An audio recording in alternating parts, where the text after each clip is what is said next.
There's some nice girls around here, huh? There's some nice girls around here, huh? There's some nice girls around here, huh? ¿No quieres una chica? No, todavía no. Mi Falta. amiga. ¿No quieres una chica? No, todavía no. Mi Falta. amiga. ¿No quieres una chica? No, todavía no. Mi Falta. amiga. Coño. Así. Ahora no quieres. Casa Ahora sola, no. vivimos sola, casa sola. ¿Dónde vas a estar? Mira, Ahora. vamos a la escuela 11 y viramos y regresamos. Ok, ¿Vamos con ok. ustedes? Regresamos. No, ahorita. Voy a hacer. ¿Coge el número? ¿Tú no tienes teléfono? Sí, tengo. Toma el mío. ¿Número cubano? No, WhatsApp. WhatsApp. Don't go to Medellin For sex tourism. to bang chicks and pay for it because you can't get chicks in your country. Stop doing that. You're ruining the country. Now, Corcaz, the second point he mentioned is, okay, the passport bros cannot get women in the States. Now, fly go away, man. I've seen them receipts in Miami, man. I've been seeing them receipts in Miami. You were kind of the exception to this, man. So what do you think about his second comment he mentioned? He said the passport bros cannot get women in the States. That's why they have to go to these countries. I can't honestly have a full conversation about this guy simply because he's only 25. He hasn't traveled as much. He may have gone to a bunch of other places, but he hasn't lived enough to really understand the world at the level that I understand the world. No disrespect to him. I couldn't answer that. But what I'll try to say is this: there are way more people that are Latin American, that are black, that can get women in the States and still travel overseas for something different versus because they can't get it. If you just want something different. And the whole thing about that, I would say, is I feel as though rather than like trying to argue with maybe other black people who I feel as though aren't traveling the way I would travel as a respectable black man, rather than doing that, what I feel as though we should do is just focus on our own stories and tell our own stories, because everyone can have an opinion. But when you start doing what I did on my channel,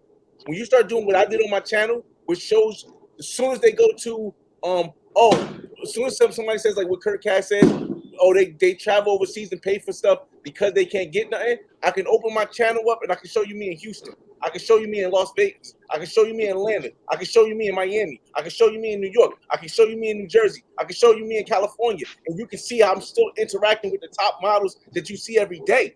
And Wait, can I retort to that, please? Let me finish.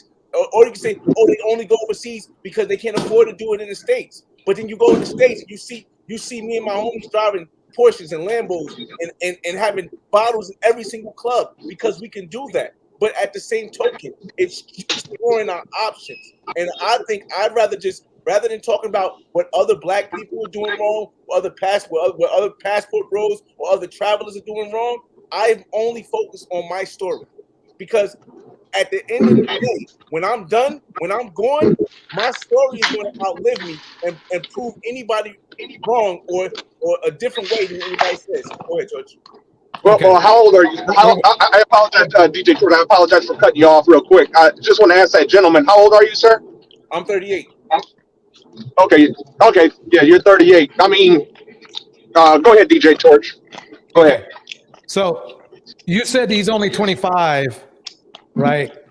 And I actually agree with you. But why didn't we have the same kind of energy for Austin Holloman, who's only at the time was only 23?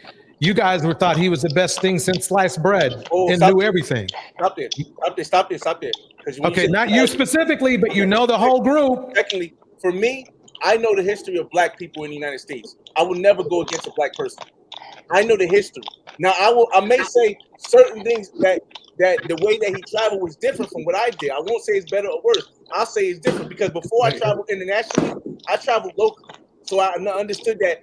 That's not what I is. You're out of context. What I'm saying is this: both men are young. You were telling us that Kurt Kaz has not lived long enough, or not lived as long as you, to really be an expert on what he's talking about. Is that correct? That's correct. So how did Austin Holloman, who was only 23 at the time, who said he was an expert? Wait. How did Austin Holloman who's only 23 at the time, become the de facto, whatever you want to call it at the time, the passport bro king, whatever you want to call him. People were emailing him. They were going to his channel for his tutelage. They were going to his channel for information. So what makes Kaz different? Here, let me answer this.